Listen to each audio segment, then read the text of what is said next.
Again, love everybody. Chapter 20 is where we're at, 1 Samuel.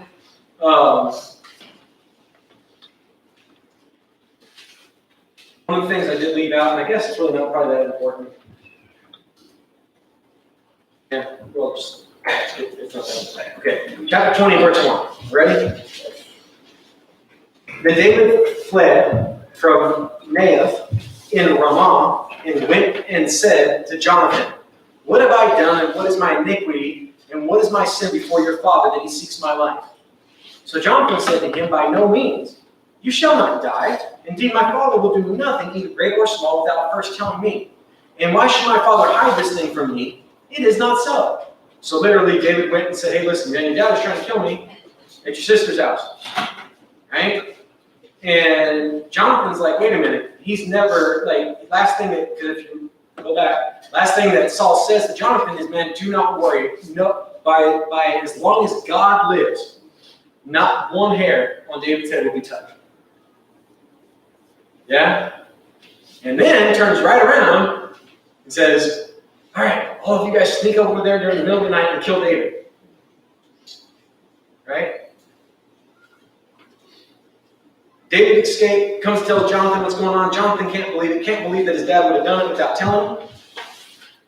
And so it says, and then David took an oath again and said, "Your father certainly knows." So literally he said, man, listen, man, I promise you, man, this is where your father certainly knows that I have found favor in your eyes. And he has said, do not let Jonathan know this, lest he be grieved.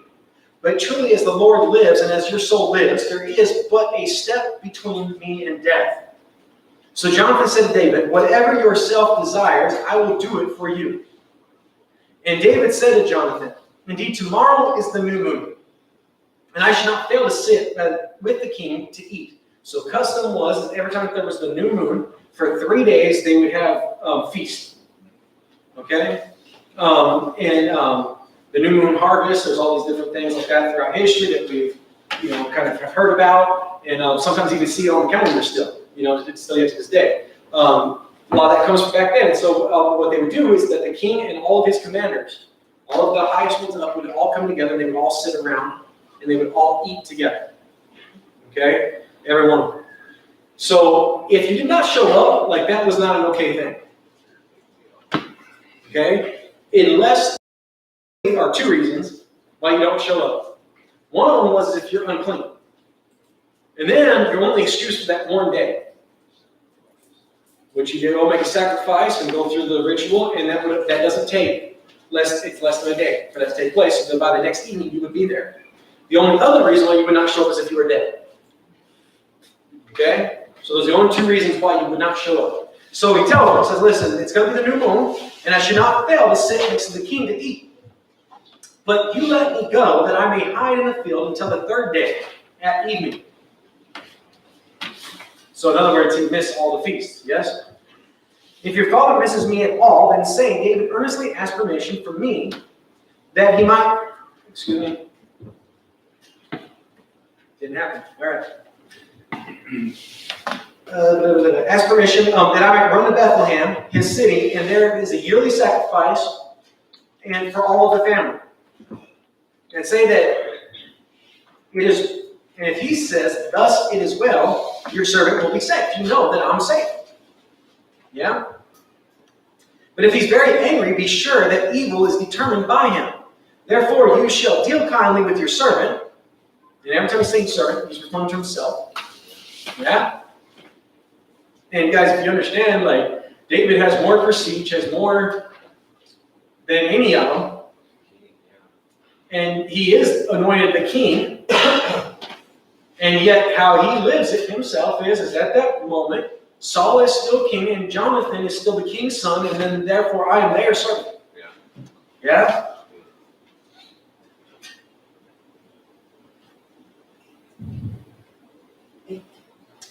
Where's that? 8. Therefore you shall deal kindly with your servant, for you have brought your servant into a covenant of the Lord with you. Nevertheless, if there is iniquity in me, then you kill me yourself. For why should you bring me to your father? But Jonathan said, far be it from you. For if I knew certainly that evil was determined by my father to come upon you, then I would not tell you. And David said to Jonathan, who will tell me? No, he's asking. Oh, I'm sorry. Would you not tell me? Yeah, then would I? I'm sorry. Would I not tell you? And David said to Jonathan, who will tell me? Or what if your father answers you roughly? And Jonathan says to David, come, let us go out into the field. So both of them went out into the field. Then Jonathan says to David, the Lord God of Israel is witness. When I have sounded out my father sometimes tomorrow, so when I kind of figure out where my father's at sometime tomorrow with you, and on the third day, and indeed there is good towards David, and I do not send to you and tell you, may the Lord do so and much more to Jonathan. But if it pleases my father to do you evil, then I will report it to you and send you away that you might go safely. And the Lord be with you as he has been with my father.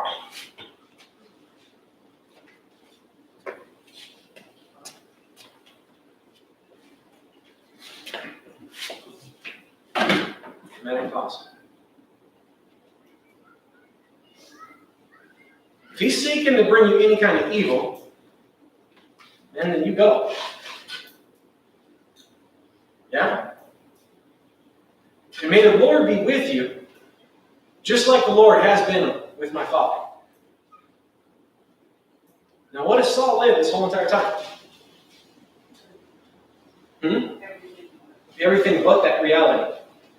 And what Jonathan sees is, man, by the mercies of God, by the graces of God, you know what I'm saying? Like Jonathan sees by faith. Yeah? And Saul never could believe it. He just never really could just believe what God has said and the promises of God. He just couldn't believe it. He couldn't believe it for himself. He couldn't believe it for anybody else. And it's amazing to me that Jonathan, his son, could still yet see it. And then, if God's always taking care of my dad, crazy, mean, angry, trying to kill, destroy, and God's always taking care of it. He's for him still yet, even though he denies and runs opposite and hates, pushes away this Holy Spirit. God's still been taking care of him. And so in the same way that God has never left him, despite anything of him, I pray that God stays with you in the same manner. Like, do you realize how big of a statement that Jonathan just made right there? Like, guys, I don't know. To me, that's just, it's easy to say, may God be with you, to a good person. You understand what I'm saying? It's a lot harder to say it when the person's not. But God is for,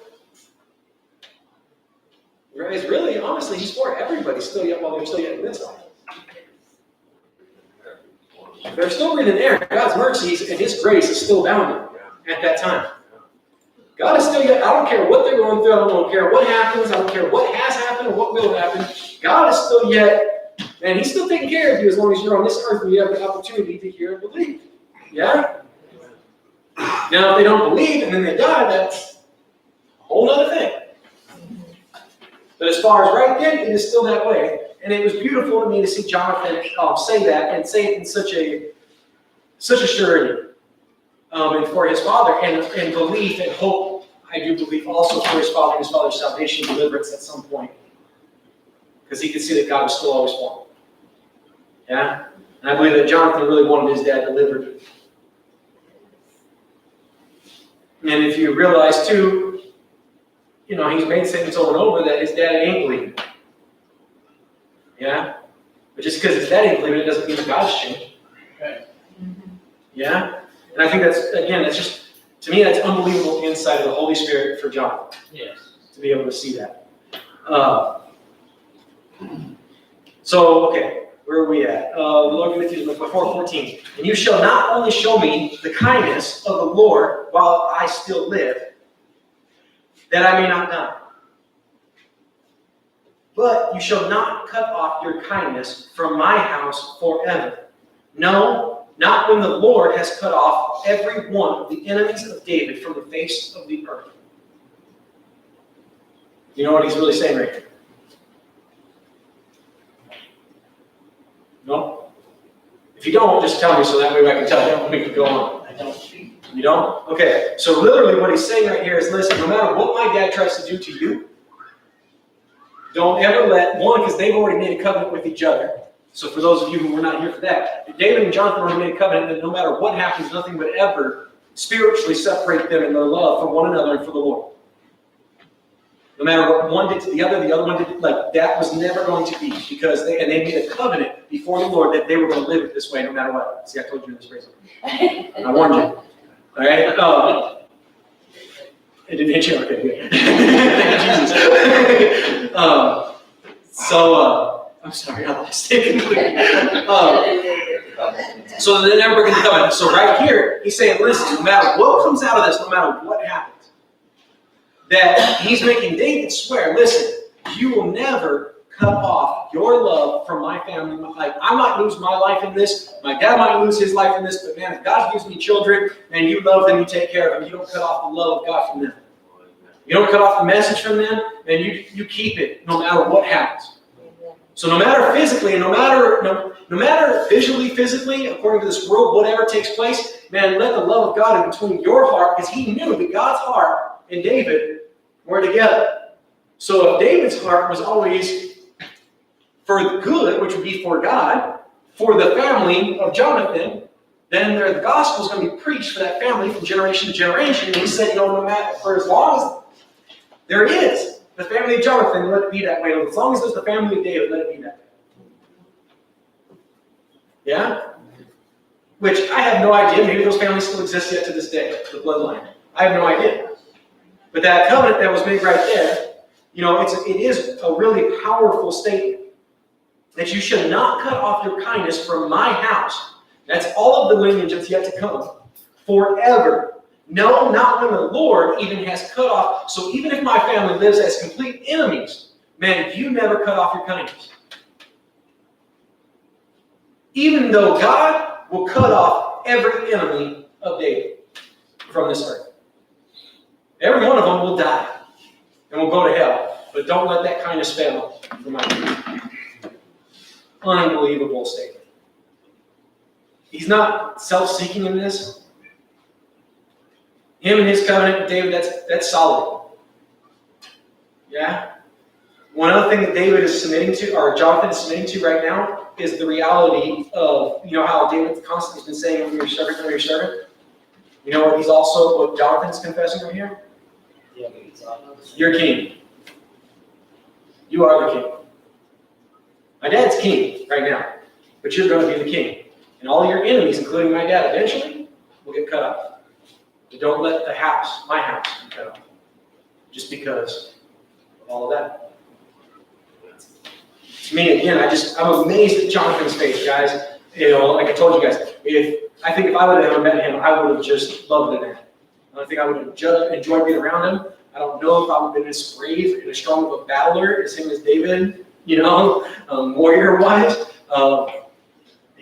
I don't want to try to paint a picture as if I would be nearly that brave and strong, which both of these men obviously were, but they were brave and strong because of their faith in the Lord. So who knows what God would have done if that was the situation. But I'm amazed at their faith, both of them. So Jonathan then made a covenant with the house of David, saying, let the Lord require it from the hand of David's enemies. So it says, now Jonathan again caused David to battle because he loved him. For he loved him as he loved his own soul. Then Jonathan said to David, tomorrow is the new moon, and you will be missed, because your seat will be empty. And when you have stayed 3 days, go down quickly and come to the place where you hid on the day of the deed, and remain by the stone, I don't know if easel.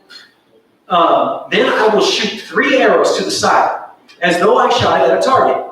And there I will send a lad, saying, go find the arrows. If I expressly say to the lad, look, the arrows are on this side of you. Get them and come. Then, as the Lord lives, there is safety for you and no harm. But if I say thus to the young man, look, the arrows are beyond you. Go your way, for the Lord has sent you away.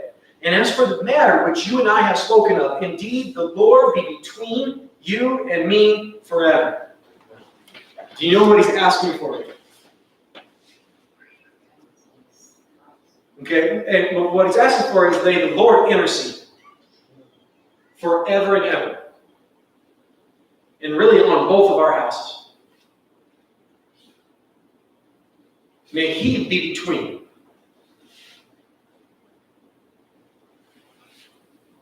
Yeah? If he's between, what can come between? Not if he's what you love. Now, if he's not what you love, you won't run, but God will still be there. He'll still be in between. Just like Jesus Christ for us, we can run, he still stands interceding between us and his Father. Otherwise, that wrath would fall on us in the moment that we turn to run. Does that make sense? But that isn't God's way.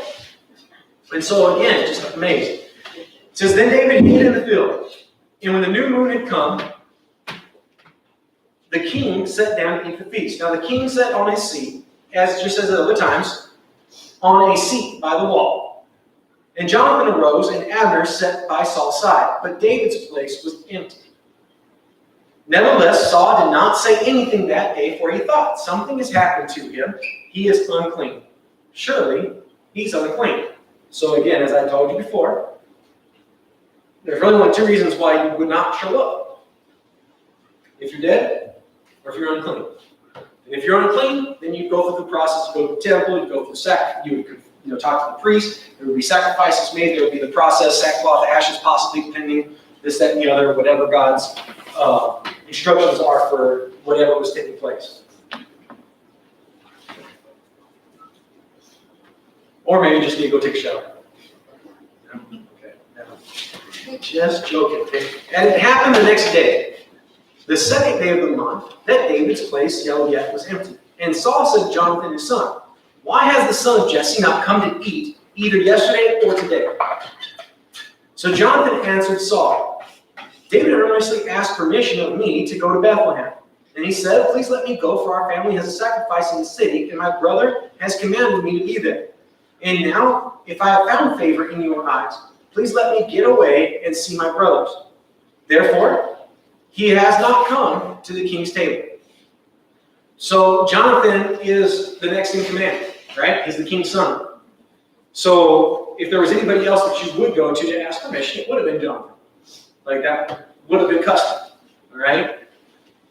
So Jonathan's saying, hey, listen, he needed to go. He needed to go to Bethlehem. He needed to, and his brothers asked him. He wanted to see his brothers. And so, he asked me if I found favor in your eyes. Man, look, if you remember, not too long before this, Jonathan says, man, look, don't you see the favor that he's had in our eyes, that he has won these battles, and he went here, and he went there, and he defeated here, and when he defeated Goliath, and we all cheered for him, right? You don't like him right now because he didn't do what you thought he should do, but remember all the victories that he's had and what all he's lived that's brought good things for you? Yeah? He's really trying to change the heart and get Saul to look at things. Jonathan consistently was reaching for his father. But it says, and then Saul's anger was aroused against his son Jonathan. Now, this is the second time that we have seen this. The first time, he told everybody to kill Jonathan. And they would not, because everybody else could see that the Lord was with Jonathan. Therefore, they would not.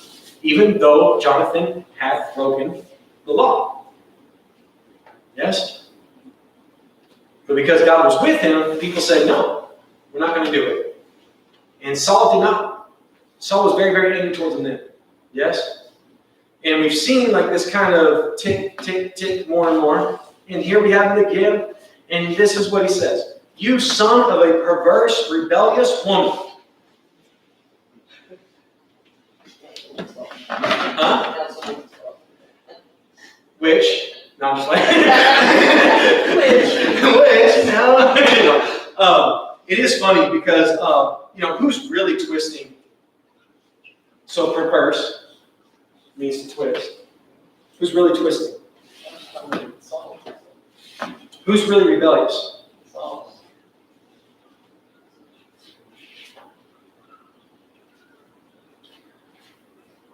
Do I not know that you have chosen the son of Jesse to your own shame and to the shame of your mother's nakedness?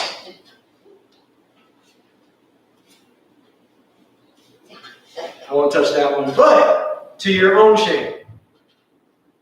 So it would be the shame to love one that loves God. versus to love me who does not love God. That's really what Saul's saying. You've chosen the man of God, the person who loves God and preaches God, over me who wants to kill and destroy the man of God. So, something's wrong with you. It's not how God sees it. Yeah? And it's, again, guys, just over and over and over, it's amazing to me all the way through all this. At any point in time, Saul would just turn and just love the Lord and just seek forgiveness and forgive. He'd just be delivered. The Spirit of God would return to him. I mean, it would be that way. If you just return to me, I'll return to you, says the Lord thy God. I mean, like, also all I ever had to do. And Jonathan, again, always kind of trying to show him and bring him back to that.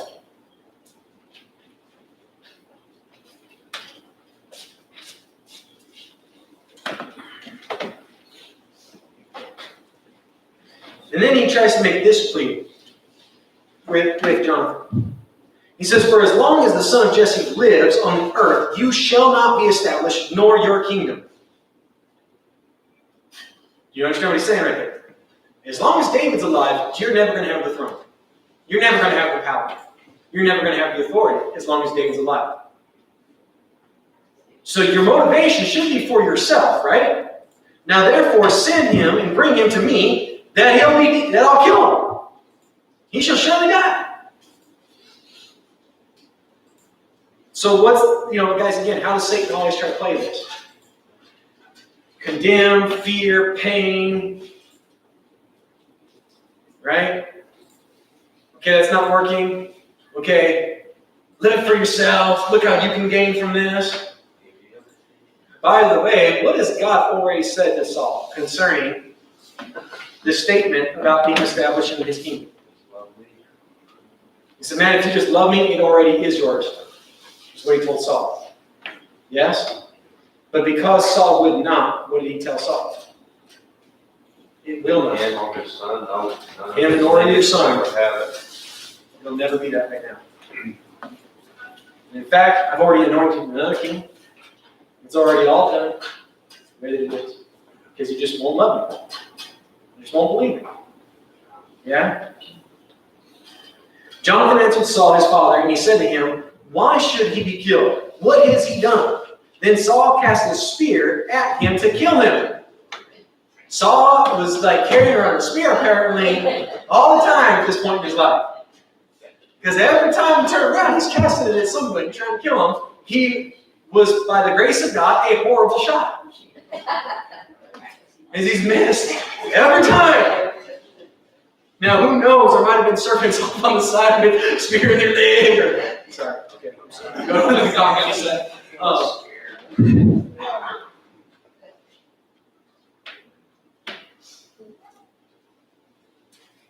It says, then Saul cast a spear to kill him, by which Jonathan knew that it was determined by his father to kill David.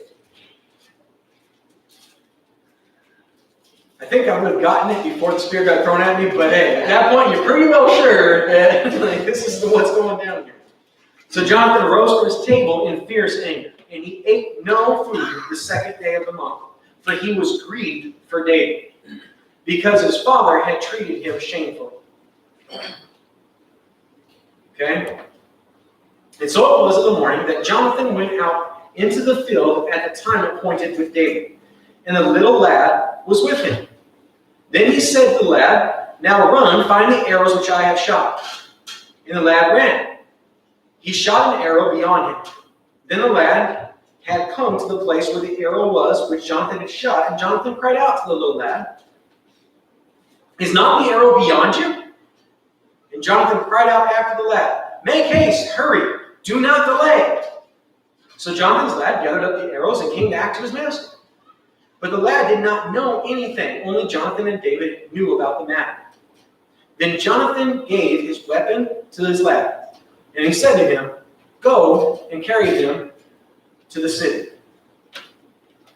Now here, all the other places it said the lad, and here it said his lad. I don't know if it really was Jonathan's son, but it very well could have been. Again, if it was the unbelievable love and respect for David and belief that David is not against him or his family and believes in God and the oaths that they made before God. Because he had taken a huge risk by sending his son out there who would have also been an heir to the throne, right? If you're going off by the worldly sense, it would not make sense to send out your son. Okay? And I don't know if it was, and that doesn't say that it was his for sure, except for that one little part there, and that could be translation, it could be 100 different things. It could just mean that the kid that he brought with him for that purpose, okay? I don't know. I'm just throwing that out. But it says, as soon as the lad had gone, that David arose from a place towards the south, fell on his face to the ground, and bowed down 3 times. And they kissed one another, and they wept together, but David more so. What this really meant was that there was, their deep friendship and things like that. At this point, if this is where Saul's at, Saul's always going to be there. Which meant that David and Jonathan's relationship would never be able to be as close as it had been. They weren't going to be able to talk about the Lord. They weren't going to be able to share those things. Do you understand what I mean? Like at this point, David's on the run and will for the rest of Saul's life. Yeah? But Jonathan said to David, "Go in peace, since we both have sworn in the name of the Lord, saying, may the Lord be between you and me, and between your descendants and my descendants forever." So he arose and departed, and Jonathan went into the city.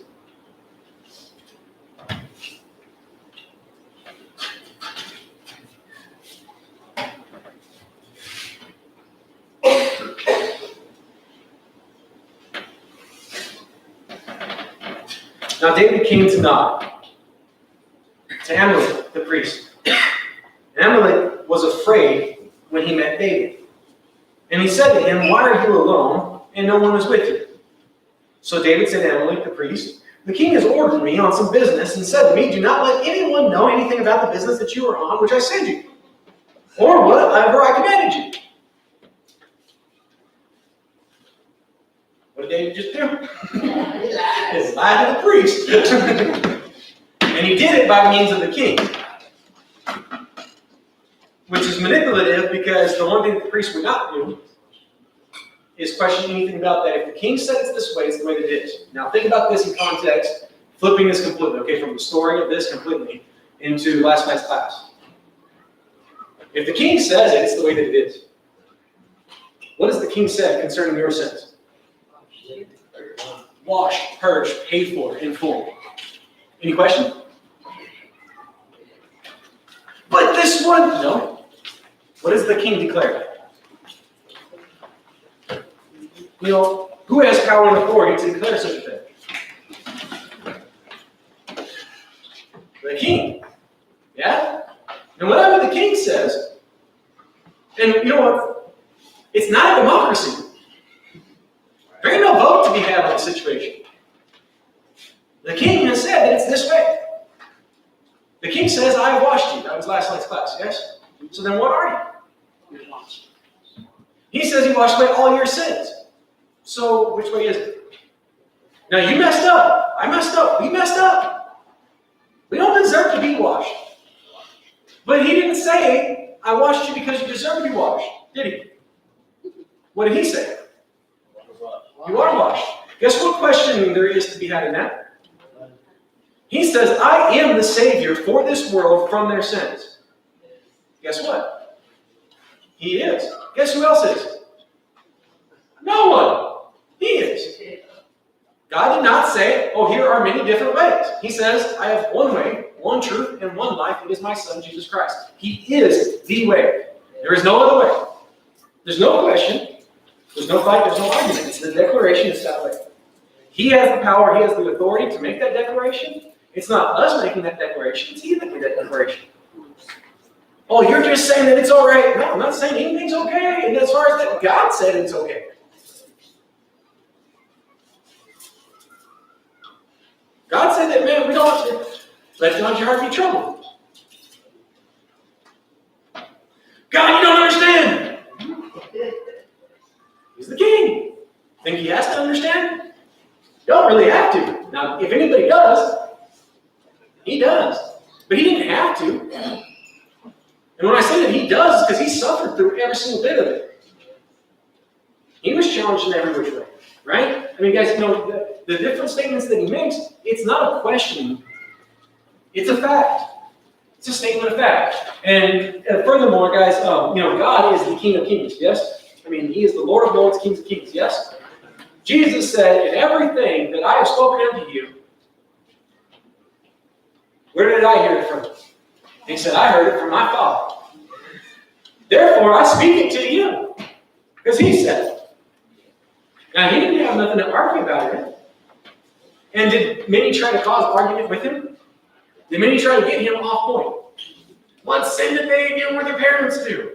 Wait a minute, it ain't about sin, man. It's about the glory of God.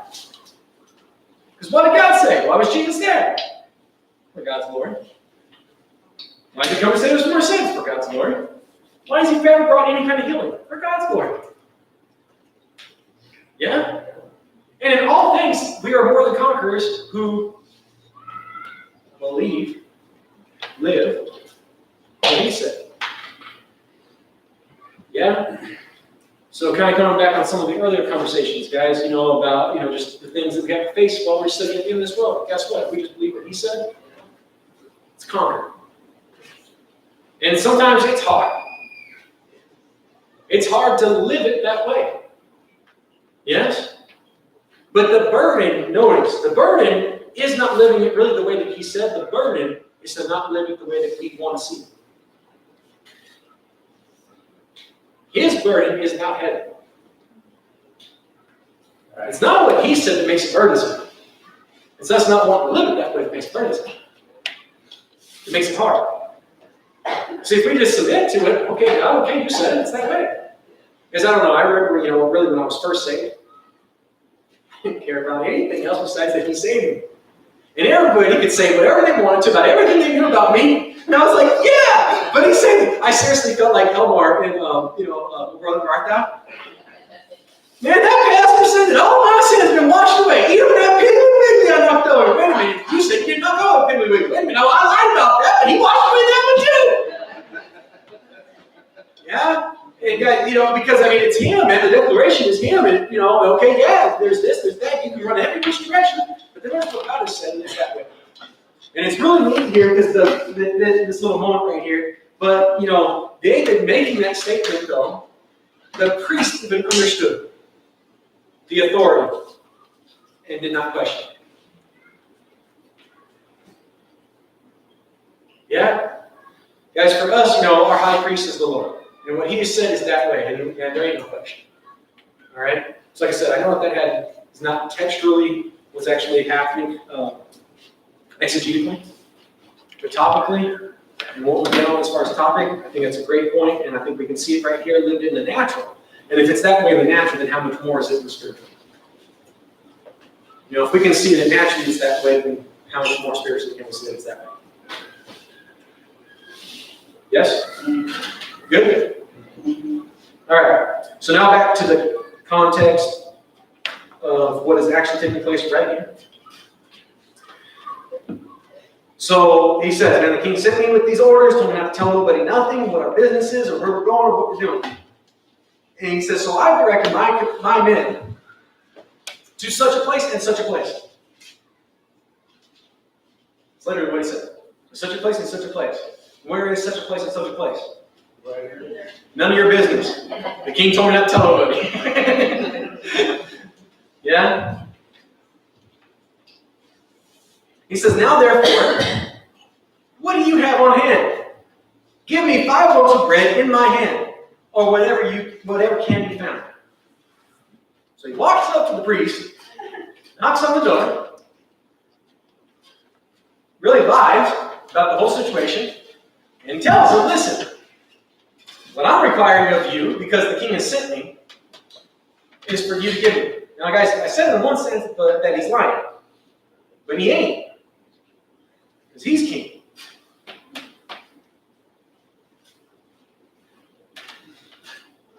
And by the way, the happening between him and Jonathan said, listen, If I tell you to go and that the arrow is shot beyond and that whole thing, then you know that God is sending you away. Who is the King of Kings? So when he said, man, the king has said this, and the king said to hide, and not tell nobody where I'm going or what I'm doing. See, he is in the sense that what this person's thinking of is physical.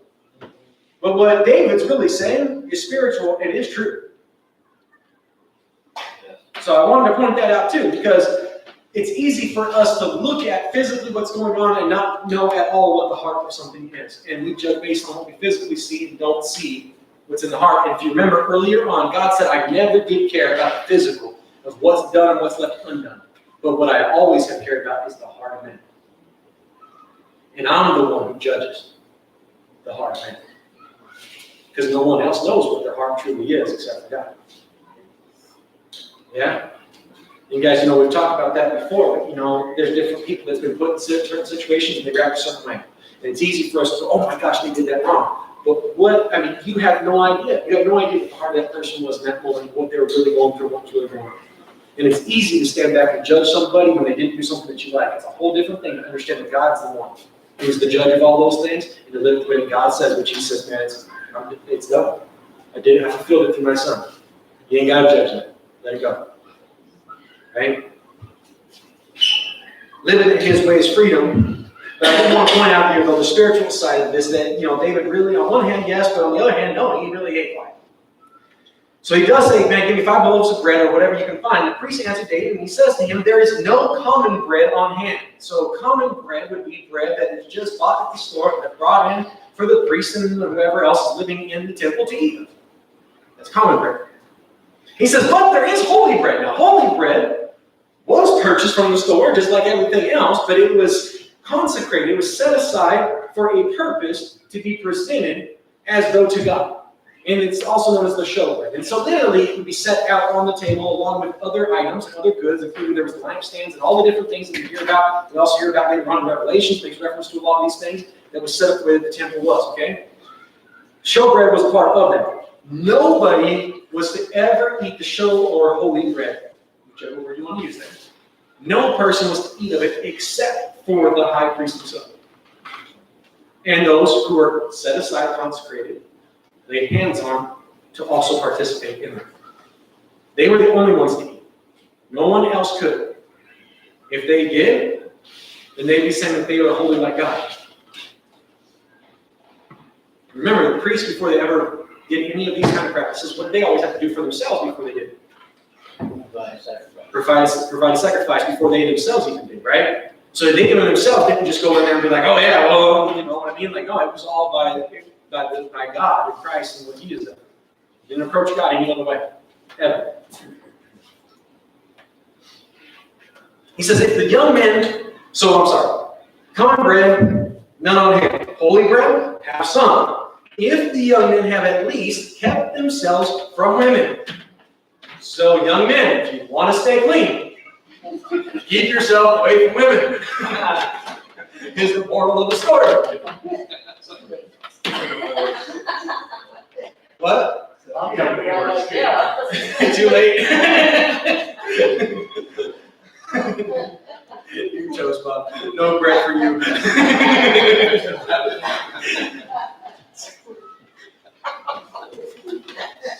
No, guys. Honestly, again, whether it had been with their own wives or whether it would have been with possibly a prostitute or something like that, would not have been uncommon in those days for men of war to be out in the field for a period of time and to come in and shower up and let loose.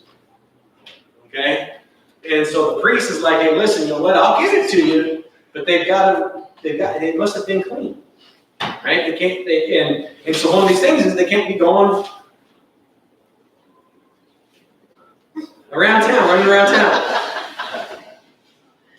Okay? David answers the priest and he says to them, truly, women have been kept from us for about 3 days.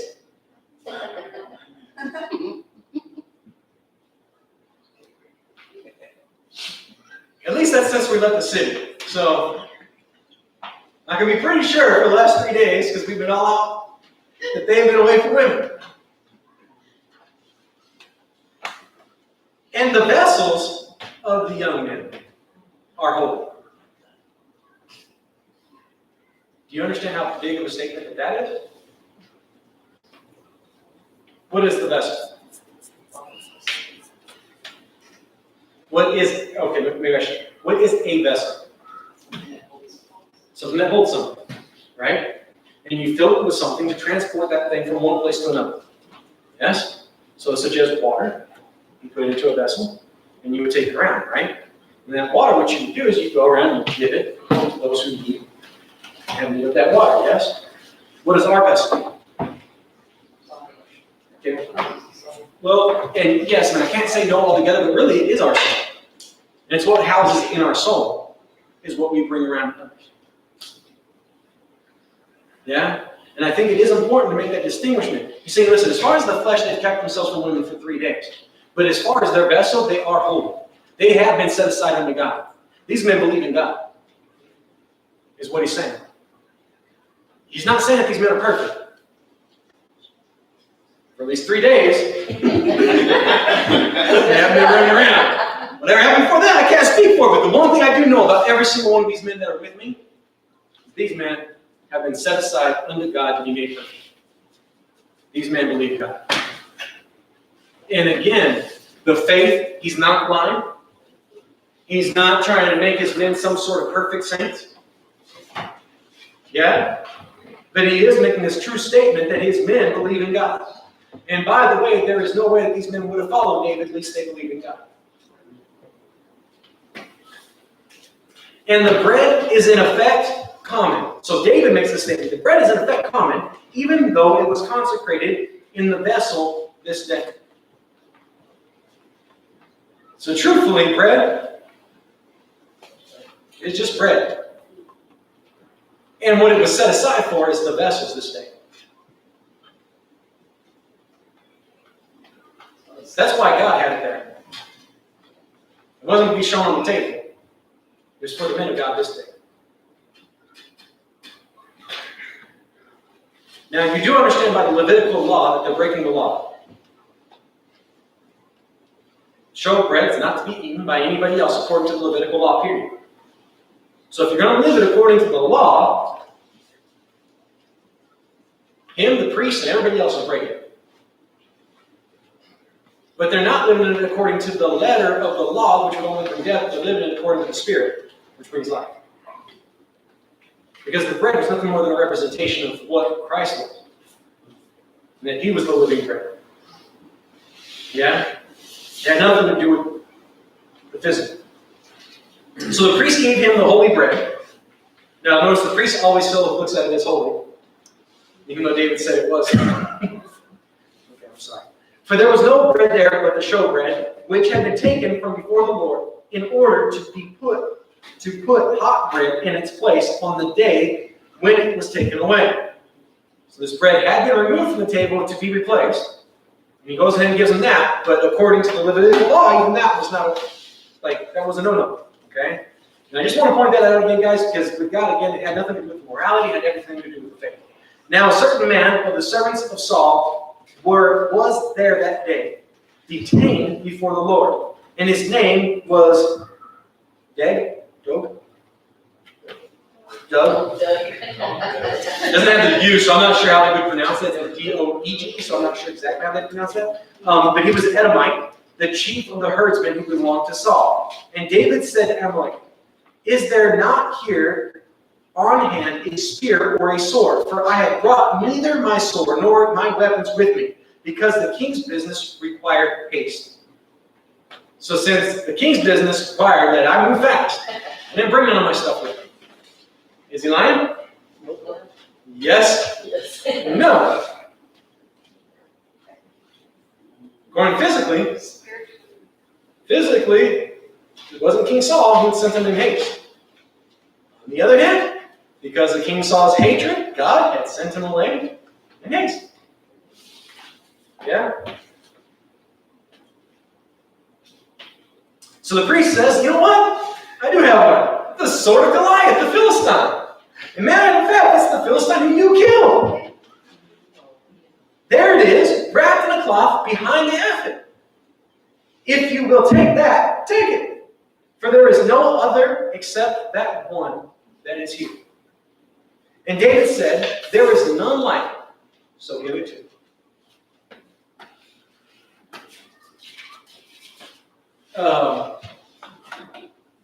History, okay, so timeline-wise, okay, so we had David, young boy, herdsman, we have Jesse, we have all of his boys.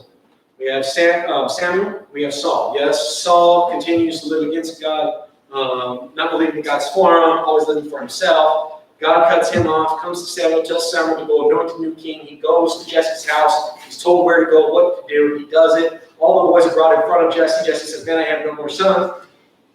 Samuel's like, man, there's got to be somebody because these are little ones. And he's like, well, you have that one, the ready guy down there in the field that takes the little one that takes care of all the sheep. The little boy down there. He says, well, bring him up here. Maybe he's the one. Brings him up there, and sure enough, he's the one who gets anointed. Yes? David goes back out to the flocks and tend to the flocks just like he always had. Anointed king, Holy Spirit of God on him, he goes out there. Bears, lions, anything that would come and take a sheep, he would go after and kill. And remove them from the jaws of those that sought to destroy them. Elders.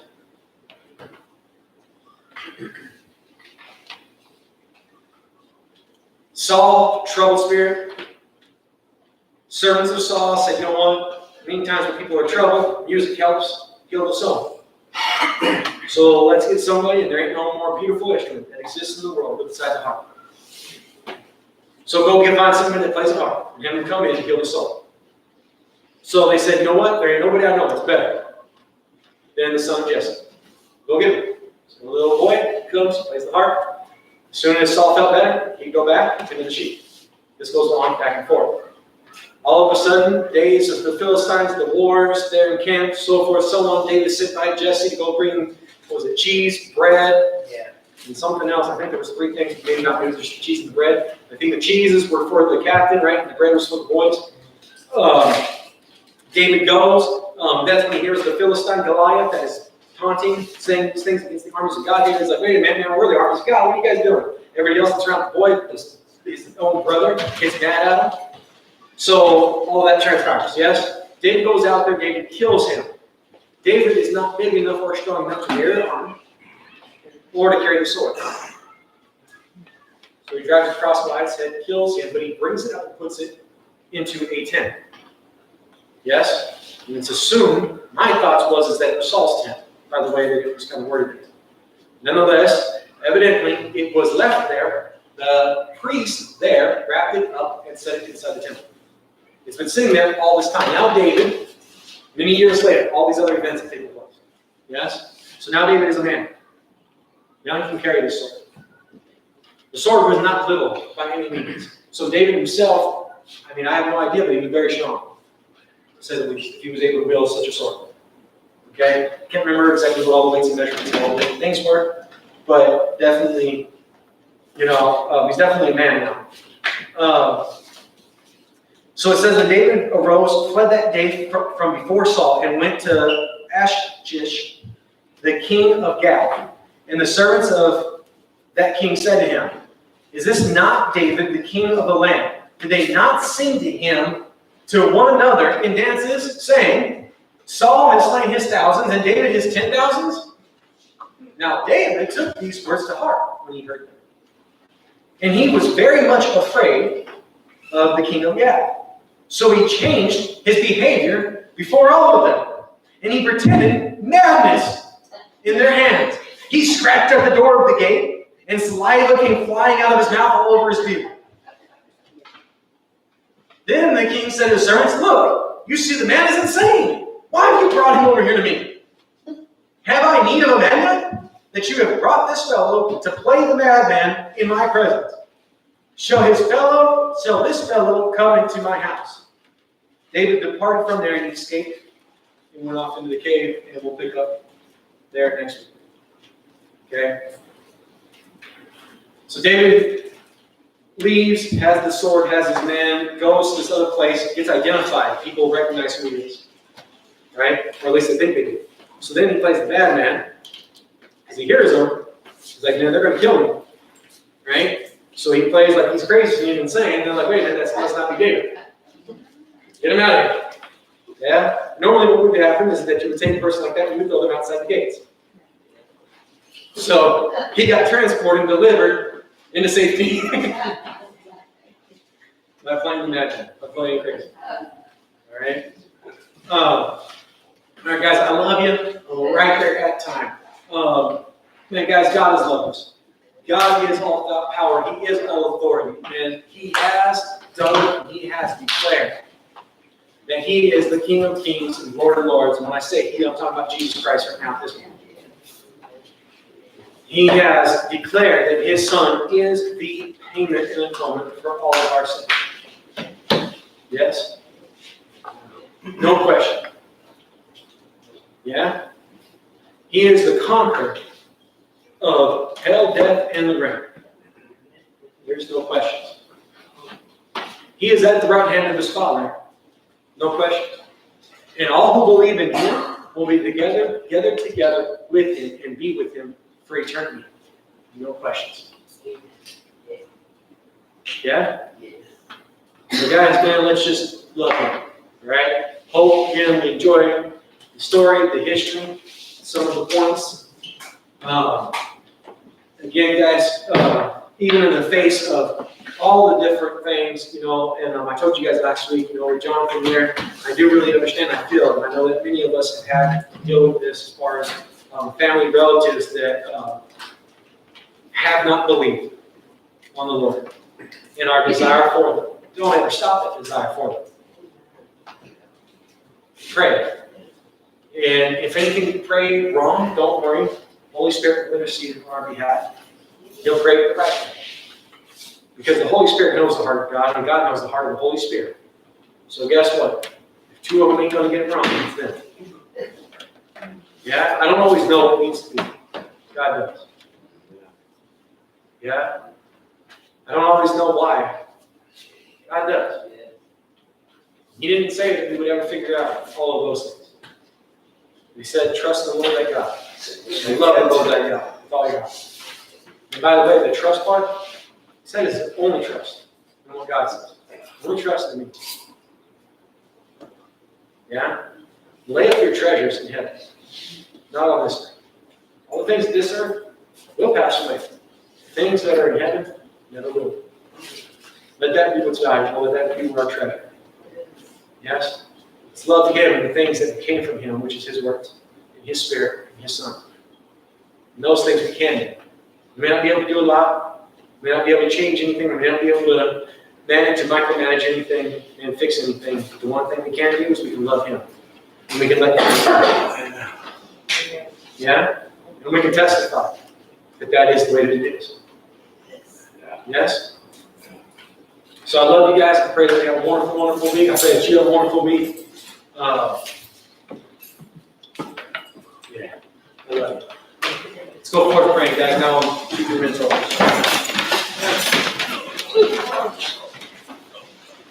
Love you, I love you. I don't like no people.